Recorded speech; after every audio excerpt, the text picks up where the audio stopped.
찬송가 420장 부르시면서 새벽기도에 시작하겠습니다. 찬송가 420장입니다.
오늘 함께 보실 말씀은 고린도후서 12장 19절로 21절 말씀입니다. 제가 가진 성경 신약 299쪽에 있습니다. 고린도후서 12장 19절로 21절 말씀을 우리 함께 같이 읽겠습니다. 너희는 이때까지 우리가 자기 변명을 하는 줄로 생각하는구나. 우리는 그리스도 안에서 하나님 앞에 말하노라. 사랑하는 자들아, 이 모든 것은 너희의 덕을 세우기 위함이니라. 내가 갈 때에 너희를 내가 원하는 것과 같이 보지 못하고 또 내가 너희에게 너희가 원하지 않는 것과 같이 보일까 두려워하며 또 다툼과 시기와 분냄과 당짓는 것과 비방과 수군거림과 거만함과 혼란이 있을까 두려워하고 또 내가 다시 갈 때에 내 하나님이 나를 너희 앞에서 낮추실까 두려워하고 또 내가 전에 죄를 지은 여러 사람의 그 행한 바 더러움과 음란함과 호색함을 회개하지 아니함 때문에 슬퍼할까 두려워하노라. 아멘. 언젠가 인도의 간디가 출발 시간이 다 될 무렵 기차에 서둘러 오르면서 그만 구두 한 짝을 잃어버렸다고 합니다. 그런데 이미 기차는 출발 준비를 마치고 막 떠나던 참이었습니다. 순간 간디는 다른 발에서 구두를 벗어 역적으로 힘껏 던졌습니다. 옆에 있던 승객이 간디를 보면서 신발을 던진 이유에 대해서 묻자 간디는 이렇게 대답합니다. 어차피 나에게 구두 한 짝은 필요 없는 것이고 그렇다면 누군가가 그 한 짝을 주었을 때 나머지 한 짝도 있으면 더 좋지 않을까 해서 던졌다고 이야기를 했습니다. 간디는 구두 한 짝을 잃어버렸을 때 자신이 한 짝을 잃어버린 것에 집중하지 않고 그 구두 한 짝을 줍는 누군가를 먼저 생각했던 것이죠. 간디는 그리스도인은 아니었지만 다른 사람을 먼저 생각하는 좋은 모습을 우리에게 보여주고 있습니다. 그런데 우리 그리스도인이라고 하는 우리들의 모습은 어떻습니까? 나를 먼저 생각하고 있는지, 다른 사람을 먼저 생각하고 있는지, 이 간디의 이야기를 들으면서 우리 스스로 생각해 보아야 할 줄 믿습니다. 오늘 말씀에 나오는 사도 바울은 다른 사람들을 먼저 생각하고 배려한 사람으로 우리가 잘 기억할 수 있습니다. 본문에서 바울은 자신에 대해서 오해하고 자신을 미워하는 고린도 교인들을 찾아갈 것에 대해서 말하면서 그들과 함께 믿음을 지켜나가는 것에 집중하자라고 가르치고 있습니다. 그리고 자신이 이 모든 행동을 하는 것에 대해서 자신의 권위를 세우거나 자신을 변명하는 것이 아니라 고린도 교인들을 위함임을 밝히고 있습니다. 19절 마지막을 보면 이 모든 것은 너희의 덕을 세우기 위함이니라 라고 했습니다. 즉 지금까지 해왔던 변명처럼 들리는 모든 앞의 이야기들이 바울 자신이나 자신의 동역자들을 위한 것이 아니라 오히려 고린도 교인들의 덕을 세우기 위함이라고 밝히고 있습니다. 사도 바울이 자신의 무보수 사역이나 동역자들에 대한 오해나 모함이 이제껏 많이 있었지만 그것에 대해서 앞서 해명한 것은 자신의 잃어버린 명예를 회복하거나 입지를 강화하기 위해서가 아니라 반대로 근거 없는 오해나 의심에 사로잡혀져 있는 고린도 교인들의 영혼을 안타깝게 여겼기 때문이라고 이야기합니다. 부모님들이 자나깨나 자녀들을 생각하고 있는 것처럼 사도 바울도 고린도 교인들의 영적 성숙과 올바른 신앙생활을 늘 마음으로 생각하고 있었고 고린도 교인들이 잘 행동하지 못한 그것들을 책망하고 질책하는 것이 아니라 그들을 바로잡기 위해서 끊임없이 권면하고 가르치는 것이 오늘 말씀에 나와 있는 것입니다. 그리스도인이라고 한다면 마땅히 이런 마음을 품어야 할 줄 믿습니다. 왜냐하면 바로 이것이 주님의 뜻이고 복음의 정신이기 때문입니다. 주님께서는 이 땅의 성도들을 향해서 세상의 빛과 소금이라고 말씀하시면서 너희의 의가 서기관과 바리새인보다 더 낫지 못하면 결코 천국에 들어가지 못하리라고 말씀하셨습니다. 그리스도인답게 의롭고 거룩함을 잃지 않기 위해서 더욱 힘쓰는 우리의 삶이 되어야 하겠습니다. 나만 생각할 것이 아니라 우리에게 주신 나라와 민족을 늘 기억하며 그들에게 선을 행함으로 덕을 세우고 예수의 향기를 전하는 우리 모두가 되어야 하겠습니다.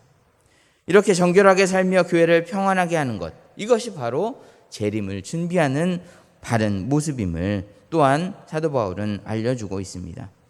20절 전반부를 보면 바울은 고린도 교회를 세 번째 방문할 것을 미리 전제하면서 그때 가장 우려되는 것에 대해서 다음 두 가지로 요약하여 말씀하고 있습니다. 첫째는 너희를 나의 원하는 것과 같이 보지 못하는 것을 우려하고, 둘째는 내가 너희에게 너희의 원치 않는 것과 같이 보이는 것을 우려한다고 합니다. 앞의 것의 의미는 고린도 교인들이 바울이 기대했던 모습과 전혀 다른 모습으로 자신을 맞을까 두려워한다라는 것입니다. 그리고 바울은 그러한 실망스러운 모습에 대해서 20절과 21절에 걸쳐 자세하게 열거하고 있는데 그 핵심은 교회에 분쟁이 있는 것과 음란이 있는 것 두 가지로 요약을 할 수가 있습니다. 사도 바울은 자신이 교회를 방문했을 때에 고린도 교인들이 이때까지 해결하지 못했던 이러한 분쟁의 문제, 음란의 문제들을 가진 상태로 실망스럽게 만나는 것에 대해서 두려워한다. 그 말은 무엇이냐? 이 문제를 속히 해결하고 우리가 평안한 가운데 만났으면 좋겠다라는 것이죠. 두 번째 말씀의 의미는 자신이 고린도 교회를 방문할 때 사랑과 매, 이 두 가지를 가지고 갈 텐데 자신은 사랑의 마음으로 가지만 고린도 교인들이 그 죄의 문제를 해결하지 못한 상태에서 사도 바울과 만날 때 사도 바울은 거룩함을 회복하기 위해서 매를 들 수밖에 없다라고 이야기를 하는 것이죠. 사도 바울은 사랑의 마음을 가지고 가지만 부모님들이 자녀를 대할 때 사랑의 마음을 가지고 하지만 자녀의 잘못의 문제가 해결되지 않았을 때 매로라도 그 자녀들을 다스리고 가르치는 것과 마찬가지로 사도 바울도 고린도 교회들을 징계할 수밖에 없는 그러한 상황이 펼쳐질까 두렵다라고 하는 이야기를 하고 있는 것입니다. 그래서 속히 그 분열의 문제, 음란의 문제, 이런 여러 가지 문제들을 해결해서 내가 매를 드는 일이 생기지 않도록 빨리 그 죄악에서 벗어나기를 권면하고 있는 것이죠. 사도 바울이 고린도 교인들을 사랑하지 않거나 관심이 없거나 한다면 그들이 어느 길로 간다든지 상관이 없었을 것입니다. 하지만 사도 바울은 부모가 자녀를 사랑하는 것처럼 고린도 교인들을 사랑했기 때문에 그들이 올바른 길로 가기를 원하는 마음으로 계속해서 권면하고 있는 것이죠. 사도 바울은 자신이 복음으로 나온 고린도 교인들을 방문하면서 가장 원했던 것이 무엇이냐? 비단 옷을 입고 마중 나오는 것도 아니고 화려한 예배당을 지어서 자기 이름을 내어주는 것도 아니고 단지 말씀과 진리 위에 서서 다툼과 분쟁도 없이 서로 사랑하며 그 음행을 버리고 정결한 모습으로 맞아주기만을 바랬던 것을 피력하고 있습니다. 장차 이 땅에 재림하실 주님이 우리에게 원하시는 모습도 이와 다르지 않을 것이라 생각합니다. 주님께서 이 땅에 오실 때 우리에게 원하시는 모습도 개인적으로는 정결하고 교회적으로는 평안한 모습일 줄 믿습니다. 만일 교회 머리 대신 주님께서 이 땅에 오셨는데 정작 주님의 몸된 교회가 갈기갈기 찢겨져 있고 나누어져 있다면 주님께서 그 교회를 보실 때 얼마나 마음이 아프시겠습니까? 또한 정결한 신부를 데리러 이 땅에 오셨는데 정작 그 신부가 세상에 물들어서 부정하고 더러운 모습을 하고 있게 된다면 그 잔치에 참여할 수 없겠죠. 때문에 사랑과 기쁨의 순간이 되어야 할 그 시간이 오히려 실망과 분노와 수치의 시간이 될 수도 있을 것입니다. 그렇기 때문에 우리는 다시 오실 주님을 바라보면서 기대하면서 소망하면서 우리의 삶의 자리를 정결하게 깨끗하게 만들기 위해서 주의 도우심을 구하며 또 노력해야 할 줄 믿습니다. 오늘 우리는 주님의 재림을 준비하면서 하나님의 뜻을 삶에 그리고 마음에 새겨야 하겠습니다. 이것을 어렵게 생각하거나 어떤 거창한 일로 생각할 것이 아니라 우리의 삶을 하나씩 차근차근히 주님의 사랑으로 채워나가게 된다면 주님의 뜻을 이루는 복된 자리를 잘 지켜낼 수 있을 줄 믿습니다.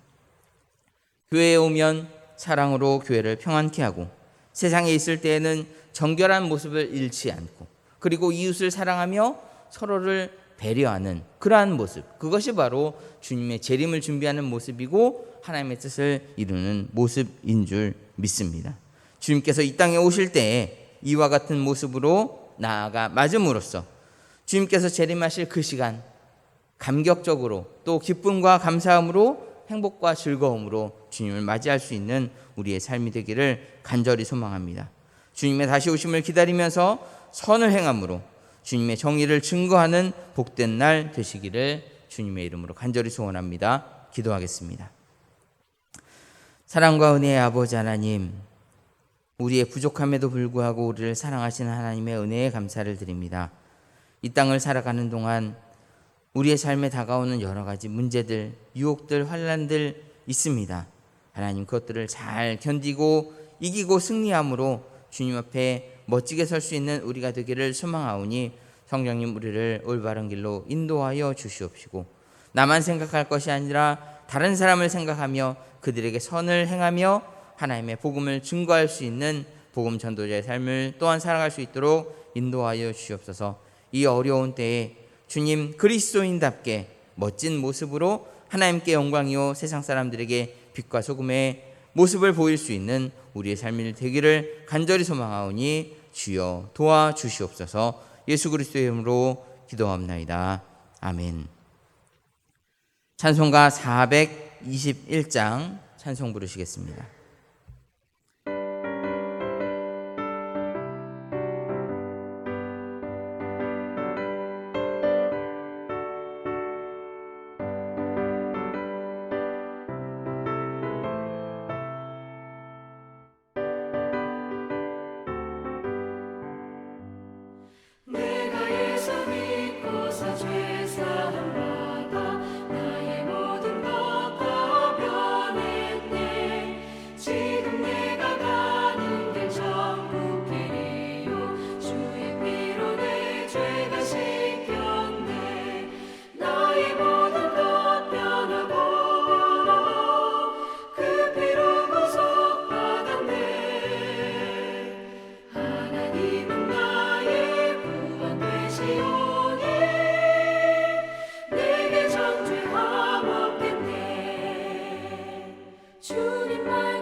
지시니 내 맘 항상 주 안에 있겠네.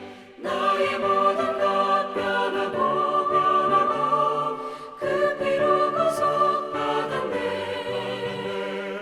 하나님은 나의 구원 되시오니 내게 정죄함없겠네. 주기도문 하심으로 새벽기도회 마치겠습니다. 하늘에 계신 우리 아버지여, 이름이 거룩히 여김을 받으시오며 나라가 임하시오며 뜻이 하늘에서 이루어진 것 같이 땅에서도 이루어지이다. 오늘 우리에게 일용할 양식을 주시옵고 우리가 우리에게 죄 지은 자를 사하여 준 것 같이 우리 죄를 사하여 주시옵고 우리를 시험에 들게 하지 마시옵고 다만 악에서 구하시옵소서.